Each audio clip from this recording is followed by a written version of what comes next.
We're staying in Genoa, Italy, and with just a weekend to explore, we set ourselves a challenge to see as much of the Italian Riviera as we could. When most people think of this coast, they picture the glamorous Portofino with its designer boutiques and sky-high prices, but there's so much more to discover. So come with us as we uncover a side to the Riviera that's just as beautiful and way more down to earth. The first destination on the map was Camogli, and our transport for the day was the local trains, so we started the day off at Brignole station.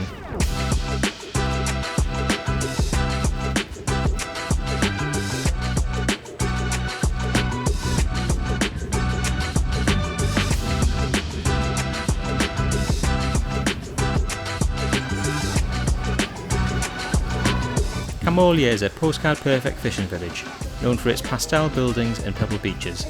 It's got that laid-back charm that makes you want to slow down and take everything in.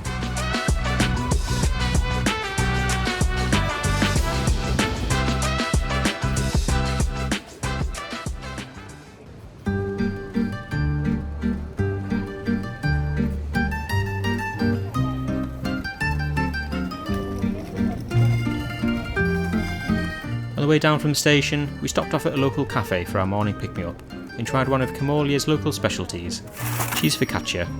Warm, salty and delicious. Definitely worth the stop.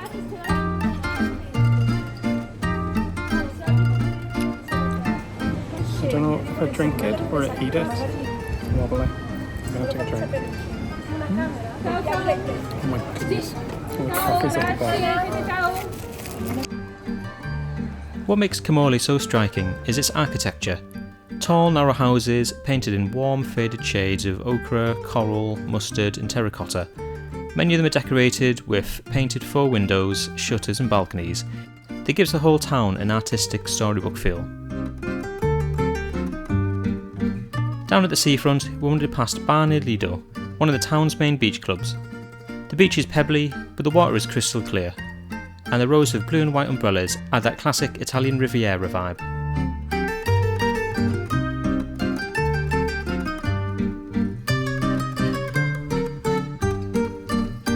Camogli was once a fishing village, and you can still feel that history in the harbour, land with little boats bobbing gently in the water and nets piled on the docks.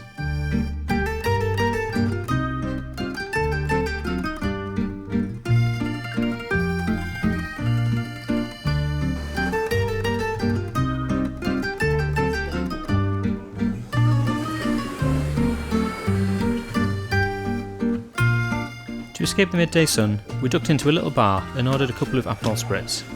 It's one of those slow down moments where we could watch the world drift by in the shade, but we were a little surprised when the bill came.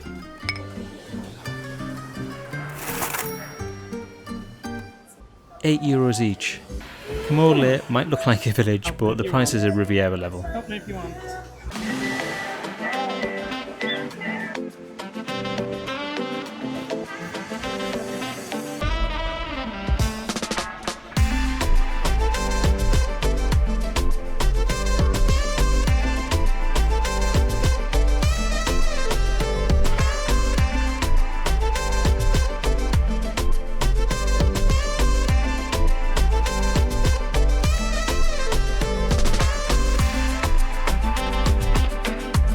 Once we'd exhausted Camogli, we set off for the next destination down the coast.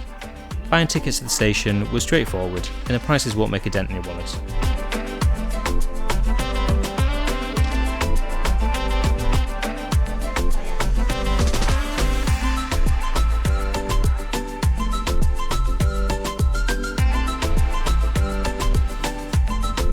Next up was Recco, just a few minutes down the line.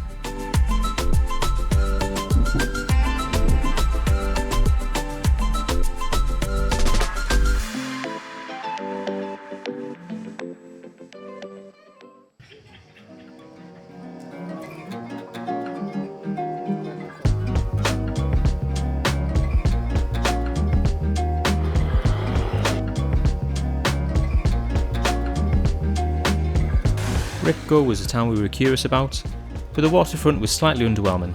It felt more built up and less charming than Camogli, and the overall atmosphere didn't quite click with us. The beach wasn't particularly inviting, it was especially crowded and there was a lot of concrete and very little character. We also spotted a public notice board that made the water quality seem quite dubious. I think May wasn't a good time to come and swim on the beach here. So we weren't exactly inspired to go for a swim.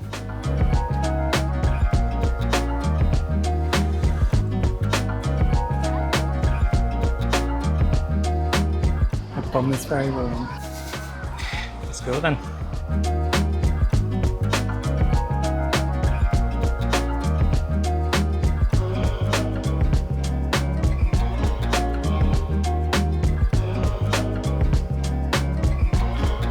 The sun is scorching, so I think we're going to move on to the next place because I'm going to die of dehydration. So let's go. And then came our final stop on the journey.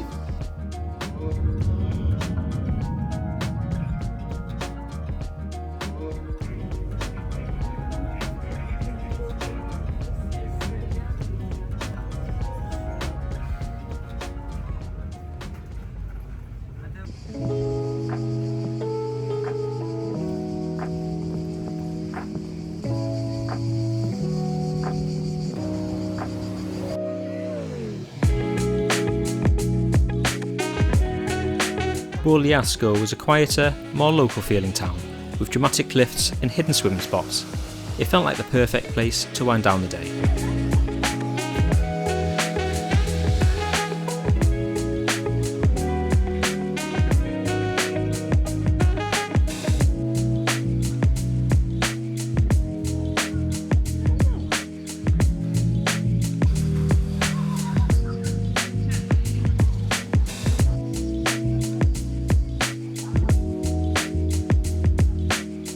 We didn't do much in Bogliasco, no big sights, no must-see landmarks, but that's what made it so special.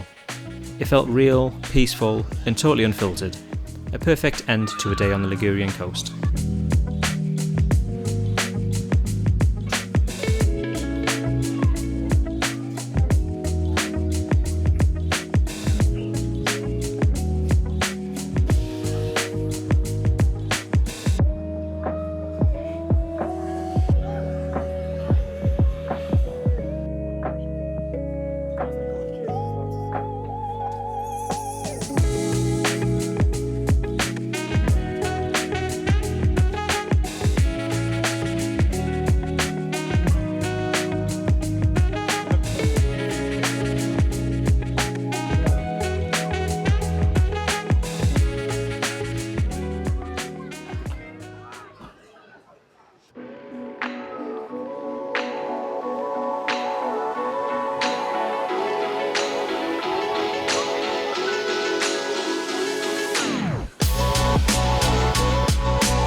And then the golden hour arrived, and the whole place transformed.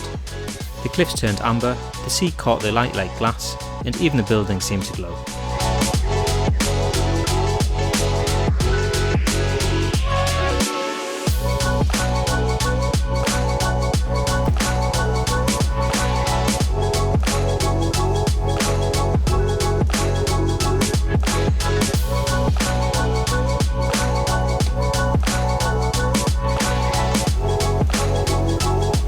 It was quiet, almost still, and I remember thinking, some of the best moments are the ones you don't plan, but end up remembering for a very long time.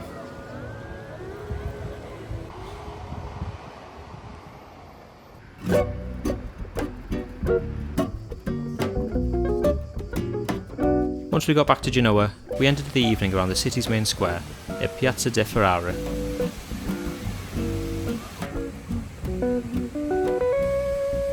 Thanks for coming along on this little coastal escape. If you're visiting Genoa, definitely carve out a day to explore these gems. They're close, easy to reach, and full of Ligurian charm.